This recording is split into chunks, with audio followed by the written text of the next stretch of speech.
Hello dear student, आप सभी के चैनल में आपका स्वागत है।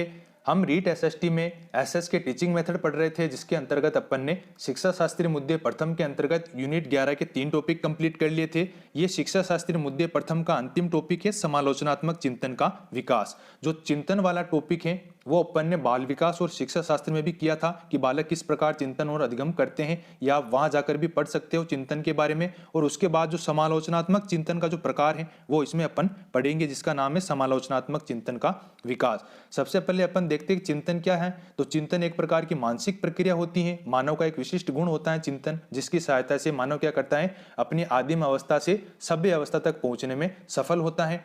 मानसिक प्रक्रिया है चिंतन एक प्रकार की, और ये एक प्रकार का अप्रकट व्यवहार है। चिंतन में क्या होता है, वस्तुओं की वास्तविक उपस्थिति आवश्यक नहीं होती है, क्योंकि चिंतन में प्रतीकों तथा प्रतिमाओं आदि का मानसिक जोड़ तोड़ होता है। पिछली बार आपसे बाल विकास और शिक्षा शास्त्र में पूछा गया था चिंतन क्या है। तो चिंतन क्या है, प्रतीकों का प्रयोग है। बालक अपने मस्तिष्क में विचार बनाता है और विचार ही क्या कहलाते हैं, चिंतन कहलाता है। तो चिंतन क्या है, प्रतीकों और संकेतों का प्रयोग है। पिछली बार क्वेश्चन पूछा गया था 2015 में, चिंतन क्या है, प्रतीकों का प्रयोग। अब चिंतन का प्रकार का ये टॉपिक है, समालोचनात्मक चिंतन का विकास। आइए स्टार्ट करते हैं।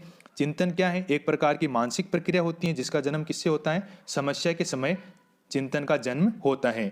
मनोवैज्ञानिक हम्प्रे जो है, इसके अनुसार भी चिंतन क्या है, एक प्रकार की मानसिक प्रक्रिया है। हम्प्रे के अनुसार भी याद रखिएगा, मनोवैज्ञानिक हम्प्रे हैं जिन्होंने चिंतन को क्या माना है, एक मानसिक प्रक्रिया माना है।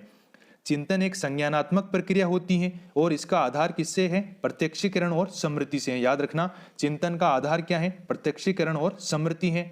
चिंतन एक वाद विवाद है तथा इसके साथ ही चिंतन क्या है, एक कौशल भी है। चिंतन एक वाद विवाद है।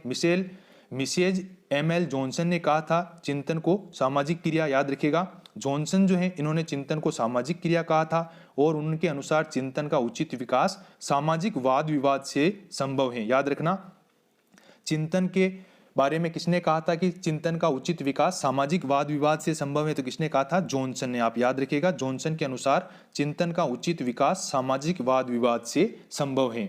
फिर इसके बाद अपन बात करते हैं, चिंतन जो है भावी आवश्यकताओं की पूर्ति के लिए किया गया व्यवहार है। इसके अंतर्गत क्या आएगा कि चिंतन जो है किसी वर्तमान या भावी आवश्यकता की पूर्ति के लिए किया गया एक प्रकार का व्यवहार है। ये एक मध्यस्थ प्रक्रिया होती है जो समस्या के समाधान के लिए की जाती है। अतः चिंतन जो है उद्दीपन तथा उसके प्रति की गई सही अनुक्रिया के मध्य होने वाली प्रक्रिया है, जो किसी समस्या के समाधान के लिए की जाती है, और ये एक प्रकार का अप्रकट व्यवहार है।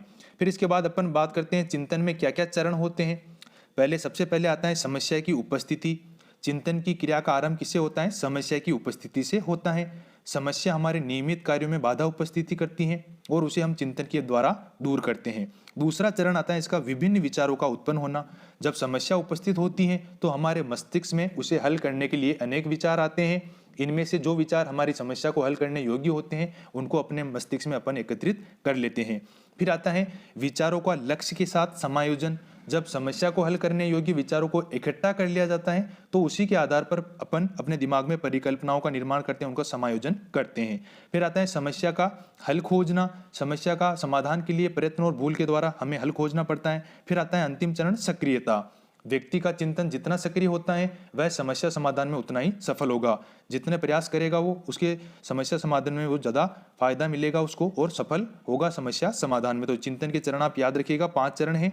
समस्या की उपस्थिति, विभिन्न विचारों का उत्पन्न होना, फिर विचारों का लक्ष्यों के साथ समायोजन, फिर समस्या का हल खोजना जिसे अन्वीक्षा या विभ्रम भी कहते हैं, फिर आएगा सक्रियता। अब अपन देखते हैं चिंतन के प्रकार कौन कौन से होते हैं। सबसे पहला आता है समालोचनात्मक चिंतन, निर्देशित चिंतन, अनिर्देशित चिंतन, परावर्तित चिंतन, तार्किक चिंतन, प्रत्यात्मक चिंतन, कल्पनात्मक चिंतन और प्रत्यक्षात्मक चिंतन। तो ये चिंतन के 8 प्रकार है, जिसमें अपना टॉपिक किसके बारे में है, समालोचनात्मक चिंतन के बारे में है। स्टार्ट करते हैं अपन समालोचनात्मक चिंतन को। समालोचनात्मक चिंतन जो है इसको जीवन कौशल शिक्षा के 10 कौशलों में से एक आवश्यक कौशल माना गया है। जीवन कौशल शिक्षा जो है इसमें कितने कौशल माने गए, 10 कौशल, और 10 कौशलों में से आवश्यक कौशल किसको माना गया है, समालोचनात्मक चिंतन को माना गया है। समालोचनात्मक चिंतन जो होता है इसे विवेचनात्मक चिंतन भी कहा गया है।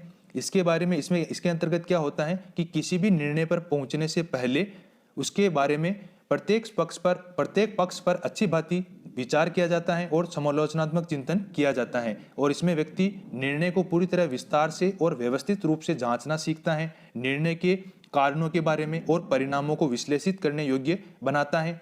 इसमें क्यों और कैसे प्रश्नों को पूछता है और वास्तविकता का आकलन करता है। और ये समालोचनात्मक चिंतन जो है ये ऐसी प्रक्रिया या क्षमता है जिसमें वस्तुनिष्ठ तरीके से सूचना और अनुभव का विश्लेषण किया जा सकता है, और इसके द्वारा हम प्रभावित करने वाली मनोवृत्ति और व्यवहार, जीवन मूल्य जैसे मीडिया के प्रभाव को पहचानना और समझाना जो हमारे आचार व्यवहार और विचारों को प्रभावित करते हैं। तो चिंतन एक ऐसी क्षमता है जिससे वस्तुनिष्ठ तरीके से सूचना और अनुभव का विश्लेषण किया जा सकता है। अब अपन बात करते हैं समालोचनात्मक चिंतन के विकास को प्रभावित करने वाले कारक कौन कौन से हैं। इसमें आप याद रखिएगा, इसे विवेचनात्मक चिंतन भी कहा जाता है समालोचनात्मक चिंतन को, तथा यह आत्मावलोकन की एक प्रक्रिया है। इसके बाद अपन बात करते हैं समालोचनात्मक चिंतन के विकास को प्रभावित करने वाले कारक कौन कौन से हैं। तो सबसे पहला आता है सशक्त प्रेरणा। सशक्त प्रेरणा के अंतर्गत क्या आएगा कि चिंतन के लिए जो ये आवश्यक तत्व है सशक्त प्रेरणा।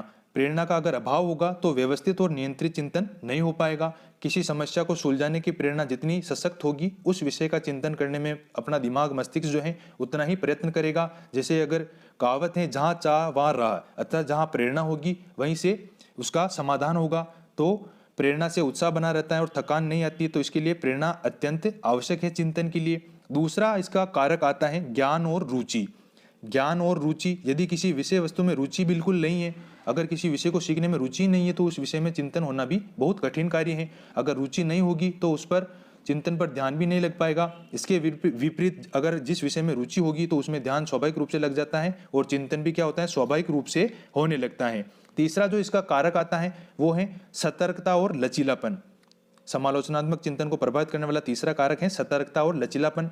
सतर्कता से आशय क्या है कि सतर्कता से अगर सतर्क है अपन तो चिंतन में गलतियां नहीं होंगी अपन से, और लचीलापन होगा अगर चिंतन में तो रूढ़िवादिता और अंधविश्वास से भी अपना बचाव होगा, अपने दिमाग में अंधविश्वास वाली बातें नहीं आएगी।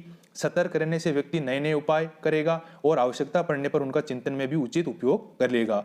सतर्क व्यक्ति चिंतन में जैसे सहायक संकेत है, प्रयोग है, चिन्हों और सूत्रों के द्वारा अर्थों को भी तुरंत समझ लेगा और उनका उपयोग करेगा। इसके बाद आता है बुद्धि का विस्तृत क्षेत्र। समालोचनात्मक चिंतन को प्रभावित करने वाला अगला टॉपिक है, अगला तत्व है बुद्धि का विस्तृत क्षेत्र।